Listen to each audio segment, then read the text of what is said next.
Karnataka news beet follow ಮಾಡಿ, subscribe ಮಾಡಿ.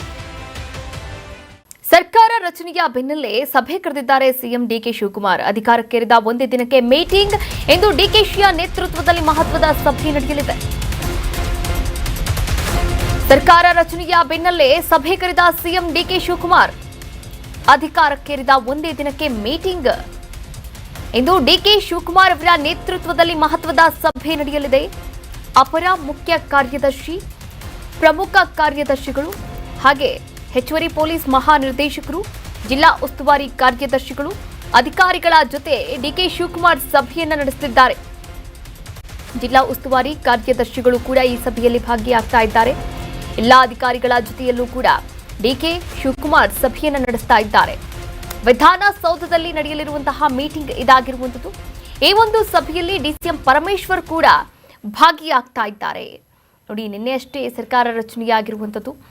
CM ಪದಗ್ರಹಣವನ್ನ ಕೂಡ ಸ್ವೀಕಾರ ಮಾಡಿದ್ದಾರೆ ಡಿಕೆ ಶಿವಕುಮಾರ್ ಅವರು ಸಿಎಂ ಆಗಿ.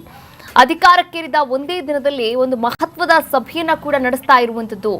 ಈ ಸಭೆ ಏನಪ್ಪಾ ಅಂದ್ರೆ, ಹೆಚ್ಚುವರಿ ಪೊಲೀಸ್ ಮಹಾನಿರ್ದೇಶಕರು ಕೂಡ ಈ ಒಂದು ಸಭೆಯಲ್ಲಿ ಭಾಗಿಯಾಗ್ತಾ ಇದ್ದಾರೆ. ಜಿಲ್ಲಾ ಉಸ್ತುವಾರಿ ಕಾರ್ಯದರ್ಶಿಗಳು ಕೂಡ ಭಾಗಿಯಾಗ್ತಾ ಇರುವಂಥದ್ದು. ಅಪರ ಮುಖ್ಯ ಕಾರ್ಯದರ್ಶಿ ಹಾಗೆ ಪ್ರಮುಖವಾದಂತಹ ಕಾರ್ಯದರ್ಶಿಗಳಾಗಿರ್ಬೋದು, ಅಧಿಕಾರಿಗಳ ಜೊತೆ ಒಟ್ಟಾರೆಯಾಗಿ ಎಲ್ಲಾ ಅಧಿಕಾರಿಗಳ ಜೊತೆ ಶಿವಕುಮಾರ್ ಅವರು ಸಭೆಯನ್ನು ಕೂಡ ನಡೆಸ್ತಾ ಇದ್ದಾರೆ ವಿಧಾನಸೌಧದಲ್ಲಿ. ಈ ಒಂದು ಸಭೆಯಲ್ಲಿ ಡಿಸಿಎಂ ಪರಮೇಶ್ವರ್ ಅವರು ಕೂಡ ಭಾಗಿಯಾಗ್ತಾ ಇದ್ದಾರೆ.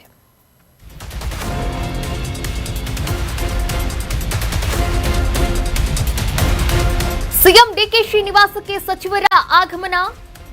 ಶರಣಪ್ರಕಾಶ್ ಪಾಟೀಲ್, ಪ್ರಿಯಾಂಕ್ ಖರ್ಗೆ, ಮುಖ್ಯಮಂತ್ರಿ ಡಿಕೆ ಶಿವಕುಮಾರ್ ಅವರನ್ನ ಭೇಟಿಯಾಗಿ ಸಚಿವರು ಚರ್ಚೆಯನ್ನ ಕೂಡ ಮಾಡ್ತಾ ಇದ್ದಾರೆ. ಈಗಾಗಲೇ ಸಿಎಂ ಡಿಕೆ ಶಿವಕುಮಾರ್ ಅವರ ನಿವಾಸಕ್ಕೆ ಸಚಿವರ ದಂಡೆ ಆಗಮಿಸ್ತಾ ಇದೆ. ಶರಣಪ್ರಕಾಶ್ ಪಾಟೀಲ್ ಅವರು ಕೂಡ ಆಗಮಿಸ್ತಾ ಇದ್ದಾರೆ. ಪ್ರಿಯಾಂಕ್ ಖರ್ಗೆ ಅವರು ಕೂಡ ಆಗಮಿಸ್ತಾ ಇರುವಂತದ್ದು. ಮುಖ್ಯಮಂತ್ರಿ ಡಿಕೆ ಶಿವಕುಮಾರ್ ಅವರನ್ನ ಭೇಟಿಯಾಗಿ ಚರ್ಚೆಯನ್ನ ಕೂಡ ಮಾಡ್ತಾ ಇದ್ದಾರೆ. ಡಿಕೆ ಶಿವಕುಮಾರ್ ಅವರ ನಿವಾಸದಲ್ಲಿ ಒಂದು ಕಡೆ ಮೀಟಿಂಗ್, ಇನ್ನೊಂದು ಕಡೆ ಸಚಿವರು ಮನೆಗೆ ಧಾವಿಸಿ ಅವರನ್ನ ಭೇಟಿಯಾಗ್ತಾ ಇರುವಂಥದ್ದು. ಹಾಗೆ ಹಲವಾರು ವಿಚಾರಗಳ ಬಗ್ಗೆಯೂ ಕೂಡ ಚರ್ಚೆಯನ್ನು ಮಾಡ್ತಾ ಇರುವಂಥದ್ದು. ಇದು ಮೊದಲ ದಿನದ ಡಿಕೆ ಶಿವಕುಮಾರ್ ಅವರ ಸಿಎಂ ಆಗಿ ಪದಗ್ರಹಣ ಮಾಡಿದಂತಹ ಮೊದಲ ದಿನದ ಒಂದು ಅಪ್ಡೇಟ್ಸ್ ಆಗಿರುವಂಥದ್ದು. ಇದೇ ವಿಚಾರಕ್ಕೆ ಸಂಬಂಧಪಟ್ಟಂತೆ ಇನ್ನಷ್ಟು ಅಪ್ಡೇಟ್ಸ್ ಅನ್ನ ನೀಡ್ತಾ ಹೋಗ್ತಾರೆ ನಮ್ಮ ಪ್ರತಿನಿಧಿ ಅಭಿಷೇಕ್. ದೂರವಾಣಿ ಸಂಪರ್ಕದ ಮೂಲಕ ಜಾಯಿನ್ ಆಗ್ತಾ ಇದ್ದಾರೆ. ಅಭಿಷೇಕ್, ಏನೆಲ್ಲ ಅಪ್ಡೇಟ್ಸ್ ಇದೆ? ಯಾಕಂದ್ರೆ ಒಂದು ಕಡೆ ಸಭೆಯನ್ನ ಕೂಡ ನಡೆಸ್ತಾ ಇರುವಂತದ್ದು ಸಿಎಂ ಆದ ಮೊದಲ ದಿನವೇ, ಹಾಗೆ ಇನ್ನೊಂದು ಕಡೆ ಸಚಿವರು ಕೂಡ ಭೇಟಿಯಾಗ್ತಾ ಇದ್ದಾರೆ ಸಿಎಂ ಡಿಕೆಶಿ ಅವರ ಮನೆಯಲ್ಲಿ. ಏನೆಲ್ಲ ಅಪ್ಡೇಟ್ಸ್ ಇದೆ ಸದ್ಯಕ್ಕೆ ಈ ಕುರಿತಂತೆ? ಕಾವ್ಯ, ಡಿಕೆ ಶಿವಕುಮಾರ್ ಅವರು ಸಿಎಂ ಆದ ಮೊದಲ ದಿನವೇ ಪ್ರಮುಖವಾದಂತ ಒಂದು ಬೆಳವಣಿಗೆಗೆ ಕೈ ಹಾಕಿದ್ದಾರೆ. ಅದರಲ್ಲೂ ಕೂಡ ಇಲಾಖಾವಾರು ಸಭೆಯನ್ನು ನಡೆಸಿ ಇಲಾಖಾವಾರು ಸದ್ಯಕ್ಕೆ ಎಷ್ಟರ ಮಟ್ಟಿಗೆ ತಮ್ಮ ಒಂದು ಕ್ರಮೇಣ ಒಂದು ಸಾಧನೆ ಮಾಡಿದೆ ಅನ್ನುವಂತ ಒಂದು ಮಾಹಿತಿಯನ್ನ ಸ್ವತಃ ಮುಖ್ಯಮಂತ್ರಿ ಆಗಿರ್ತಕ್ಕಂಥ ಡಿಕೆ ಶಿವಕುಮಾರ್ ಪಡೆದುಕೊಂಡಿದ್ದಾರೆ. ಇವತ್ತು ವಿಧಾನಸೌಧದಲ್ಲಿ 10:30ಯಿಂದ 12:00ವರೆಗೆ ನಡೆಯುವಂತ ಸಭೆಯಲ್ಲಿ ಸರ್ಕಾರದ ಪ್ರಮುಖ ಕಾರ್ಯದರ್ಶಿಗಳು ಇಲಾಖಾವಾರಿಗೆ ಸಂಬಂಧಪಟ್ಟಂತ ಅಧಿಕಾರಿಗಳ ಜೊತೆಗೆ ಮಹತ್ವವಾದಂತ ಒಂದು ಮೀಟಿಂಗ್ ನ ನಡೆಸ್ತಾರೆ. ಅಲ್ಲಿ ಪ್ರಮುಖವಾಗಿ ಇಲ್ಲಿವರೆಗೂ ಏನೆಲ್ಲ ಒಂದು ಪ್ರಗತಿಪರ ಒಂದು ಕೆಲಸ ಆಗಿದೆ, ಯಾವೆಲ್ಲ ಒಂದು ಪ್ರಾಜೆಕ್ಟ್ಗಳು ನೆನೆಗುದಿಗೆ ಬಂದಿದೆ, ಜೊತೆಗೆ ಏನೆಲ್ಲ ಕ್ರಮಗಳಾಗಬೇಕು ಅನ್ನುವಂತ ವಿಚಾರಕ್ಕೆ ಸಂಬಂಧಪಟ್ಟಂತೆ ಡಿಕೆ ಶಿವಕುಮಾರ್ ಮಹತ್ವವಾದಂತ ಒಂದು ಸಭೆಯನ್ನ ನಡೆಸ್ತಾರೆ. ಈ ಒಂದು ಸಭೆಯಲ್ಲಿ ಇಲಾಖೆಯ ಪ್ರಮುಖ ಹಿರಿಯ ಅಧಿಕಾರಿಗಳು ಕೂಡ ಭಾಗವಹಿಸ್ತಾರೆ.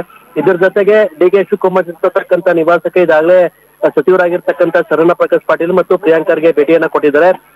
ಒಂದಷ್ಟು ವಿಚಾರಗಳ ಬಗ್ಗೆ ಈಗಾಗಲೇ ಡಿಕೆ ಶಿವಕುಮಾರ್ ಜೊತೆ ಚರ್ಚೆ ಮಾಡಿದ್ದಾರೆ. ನಿನ್ನೆ ಕೂಡ ಪ್ರಮುಖವಾಗಿ ಸಿಎಂ ಆದ ಮೊದಲ ದಿನವೇ ಕ್ಯಾಬಿನೆಟ್ ಮೀಟಿಂಗ್ ನ ನಡೆಸ್ತಾರೆ. ಅಲ್ಲಿ ಪ್ರಮುಖವಾಗಿ ಸಚಿವರ ಜೊತೆಗೆ ಒಂದಷ್ಟು ವಿಚಾರಗಳನ್ನ ನಡೆಸ್ತಾರೆ. ಅಲ್ಲಿ ಒಂದು ಸ್ಪಷ್ಟವಾದಂತ ಒಂದು ಮಾತನ್ನ ಹೇಳ್ತಾರೆ. ಸಿದ್ದರಾಮಯ್ಯ ಅವರಿಗೆ ಯಾವ ರೀತಿ ಸಹಕಾರನ ಕೊಡ್ತಿದ್ರು, ನನಗೂ ಕೂಡ ಅದೇ ಒಂದು ಸಹಕಾರನ ಕೊಡಬೇಕು. ರಾಜ್ಯದಲ್ಲಿ ಕಾಂಗ್ರೆಸ್ಗೆ ಉಳಿದಿರ್ತಕ್ಕಂಥ 2 ವರ್ಷದ ಆಡಳಿತಾವಧಿಯಲ್ಲಿ ಪ್ರಮುಖವಾಗಿ ಜನಪರ ಒಂದು ಆಡಳಿತವನ್ನ ತರೋಣ ಅನ್ನುವಂತ ಒಂದು ಮಾತುಗಳನ್ನ ಮುಖ್ಯಮಂತ್ರಿ ಡಿಕೆ ಶಿವಕುಮಾರ್ ಹೇಳ್ತಾರೆ.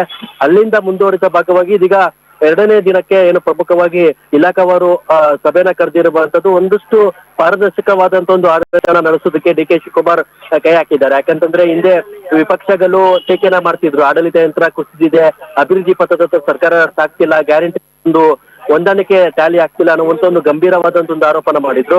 ಆ ಒಂದು ಆರೋಪಕ್ಕೆ ಸ್ಪಷ್ಟೀಕರಣ ಕೊಡುವಂತ ನಿಟ್ಟಿನಲ್ಲಿ ಈಗ ಡಿಕೆ ಶಿವಕುಮಾರ್ ಮೊದಲ ದಿನದಿಂದಲೇ ಒಂದಷ್ಟು ಪಾರದರ್ಶಕವಾದಂತ ಒಂದು ಸಭೆಯ ಮೇಲೆ ಸಭೆ ಮಾಡ್ತಿರುವಂತದ್ದು, ಜೊತೆಗೆ ಇಲಾಖಾವಾರು ಸಭೆಯನ್ನ ಮಾಡ್ತಿರುವಂತದ್ದು ಸಾಕಷ್ಟೊಂದು ಚರ್ಚೆಗೆ ಕಾರಣ ಆಗಿದೆ. ಕಾವ್ಯ, ಥ್ಯಾಂಕ್ ಯು ಅಭಿಷೇಕ್, ತಮ್ಮೆಲ್ಲ ಡೀಟೇಲ್ಸ್ಗಾಗಿ ಧನ್ಯವಾದಗಳು.